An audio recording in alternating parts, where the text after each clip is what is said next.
बहुत समय पहले की बात है। एक बार एक साधु एक गांव में रहता था। गांव में रहने वाले लोग साधु को बहुत मानते थे। रोज साधु गांव जाकर भिक्षा मांगता था। वह अपनी कुटिया में अकेला रहता था। जब साधु गांव जाता तब एक बंदर उसकी कुटिया में घुस जाता और खाने का सारा सामान चट कर जाता और घर का सारा सामान अस्त व्यस्त कर देता। ऐसा वह हमेशा करने लगा। साधु उस बंदर से बहुत परेशान रहने लगा। वह इतना परेशान हो गया था कि वह अपनी कुटिया में खाने पीने का कोई भी सामान रखना बंद कर दिया था। एक बार जब बंदर साधु की कुटिया में घुसा तो उसे खाने को कुछ नहीं मिला।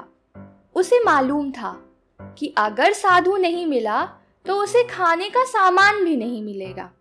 इसीलिए वह साधु को ढूंढने के लिए गांव तक चला गया। सारे गांव में ढूंढने के बाद उसे आखिर साधु मिल ही गया।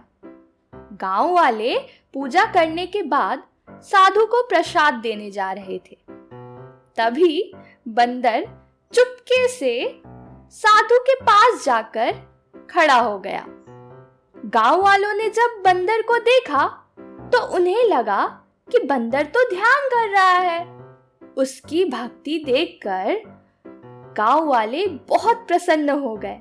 परंतु साधु ने उस बंदर को पहचान लिया और उसने गांव वालों को सारी सच्चाई बता दी।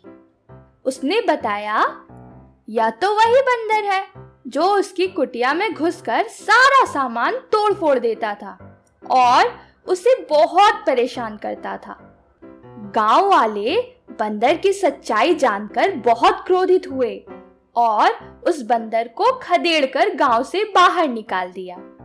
इसीलिए कहते हैं कि किसी व्यक्ति का चरित्र उसके व्यवहार से नहीं, उसके कर्मों से जाना जाता है।